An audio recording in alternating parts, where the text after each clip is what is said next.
Assalamu alaikum wa rahmatullahi ta'ala wa barakatuh. J'espère que vous allez bien. Aujourd'hui, Inch'Allah, on va voir ensemble la différence entre la GNA post-infectieuse et la néphrose lipoïdique. Alors, on a déjà fait une vidéo à la GNA post-infectieuse. Je vais vous mettre dans la description.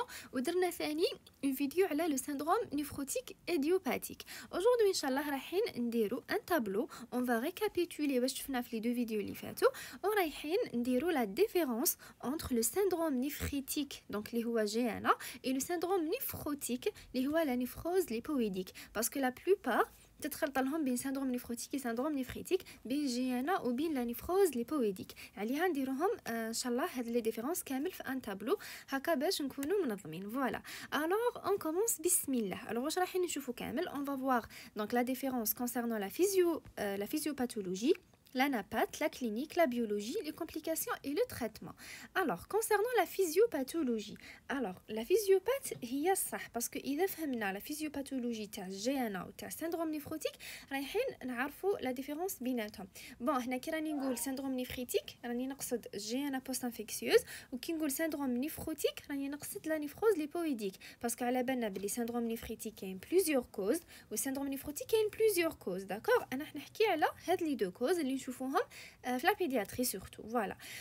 Alors, pour la physiopathologie, la GNA, قلنا كاينه une parenté antigénique, من بعد يصرى un processus immunologique et donc destruction de la barrière de filtration et عليها تصرى une rétention. معناتها le mécanisme physiopathologique تاع الGNA راح يدير لنا une hypervolémie parce que تكون كاينه une destruction de la barrière de filtration, tandis que le syndrome néphrotique في la néphrose lipoïdique il y a plusieurs hypothèses. Parmi les hypothèses, c'est la perte de la charge anionique de la membrane basale glomérulaire. Donc, ça a une fuite des protéines, donc protéinurie, une hypoprotéidémie, pardon, et donc une hypovolémie. Donc, vous voyez la première différence, binatom, c'est quoi? C'est la volémie. Donc, la GNA, on a une hypervolémie, ou la néphrose lipoïdique, on a une hypovolémie. Très bien.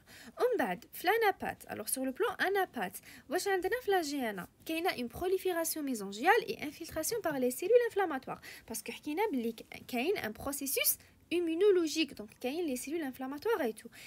Tandis que la néphrose lipoïdique نلقاو des lésions glomérulaires minimes. Principalement c'est ça l'anapath.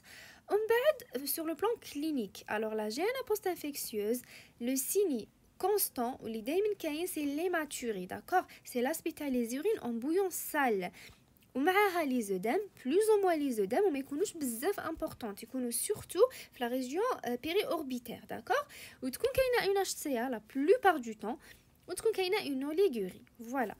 Tandis que la néphrose lipoïdique, c'est les œdèmes. Les œdèmes, vraiment, ils sont très très importants. Des fois, ils me donnent un tableau d'Anazark. Donc, vous voyez la différence. La GNA, les œdèmes, ils sont discrets, mais chibzaf, généralement en périorbitaire ou les membres inférieurs.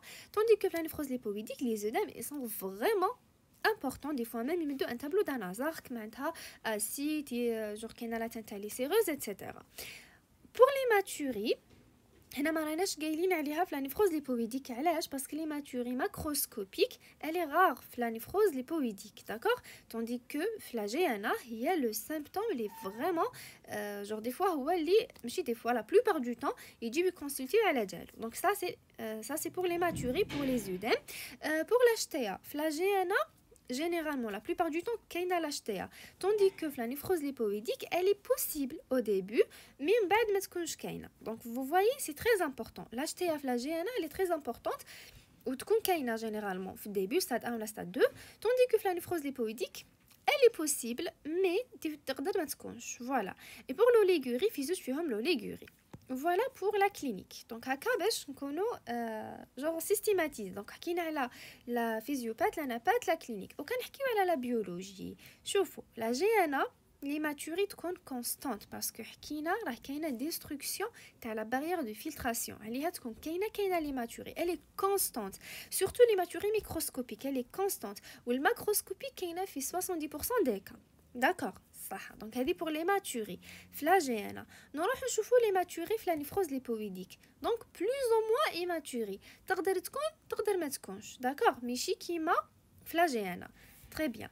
On bat la protéinurie. Alors la protéinurie flagellanale, elle est modérée, tandis que la protéinurie la néphrose lipoïdique, elle fait partie de la définition. Donc c'est une protéinurie massive, néphrotique, supérieure à 50 mg par kilo par jour. Tandis que flagellanale, la protéinurie, elle est modérée. معناتها généralement تكون inférieure à 50 mg kilo au jour. وتقدر تكون néphrotique, mais généralement elle est modérée. Donc vous voyez la différence.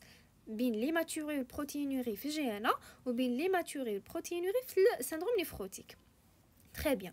ومن بعد في GNA les lipides et les protides l'auto تاعهم يكون normal في le sang. Donc ما كانش une hypoprotédémie وما كانش une hyperlipidémie. Tandis que في la néphrose lipoïdique كاين une hypoprotédémie elle fait partie de la définition قلنا تكون inférieure à 60 grammes par litre et l'hypoalbuminémie inférieure à 30 donc elle fait partie de la définition ou كاينه une hyperlipidémie. Donc vous voyez le syndrome néphrotique hypoprotédémie hyperlipidémie le syndrome néphritique les lipides ou les protides le tout à fait normal صح. فلاجينا كاين syndrome inflammatoire. D'accord, déjà قلنا تكون بعد l'infection par streptocoque généralement après un intervalle libre. Donc يكون كاين un syndrome inflammatoire. Donc les l'hyperleucocytose, le VS يكون طالع etc. Tandis que la néphrose lipoïdique, le VS يكون طالع en dehors de tout syndrome inflammatoire. Donc le VS يكون طالع, il reflète le désordre protédique. هذه هي pour la VS. صح. ومن بعد un critère très important qui dit la différence entre GNA et le syndrome néphrotique, c'est le C3, donc le complément. Dans le GNA, il y a une hypocomplémentémie, le C3 est هابط, et dans le syndrome néphrotique idiopathique, il y a le C3 normal. Donc vous voyez, هذه هي. وفي la biologie ثاني في la GNA لازم تكون عندنا une preuve d'infection streptococcique. Voilà. Donc voilà pour la biologie, c'est très important. Donc la biologie, l'hématurie, تكون constante في la GNA ou plus ou moins donc la néphrose lipoïdique, la protéinurie تكون modérée في la GNA massive في le syndrome néphrotique, les lipides protides normales في GNA, hypoprotédémie, hyperlipidémie في syndrome néphrotique, C3 يكون هابط في GNA ويكون normal في le syndrome néphrotique. Donc voilà. Ensuite, pour les complications. Alors, les complications, nous faisons de la physiopathologie. Donc, في الجيانا تقدر تكون كاينه OAP. علاش؟ parce que كاينه une hypervolémie. تقدر تكون كاينه une insuffisance cardiaque parce que l'augmentation de la précharge. تقدر تكون كاينه une anurie parce que كاينه rétention. وتقدر تكون كاينه une encéphalopathie hypertensive. Voilà.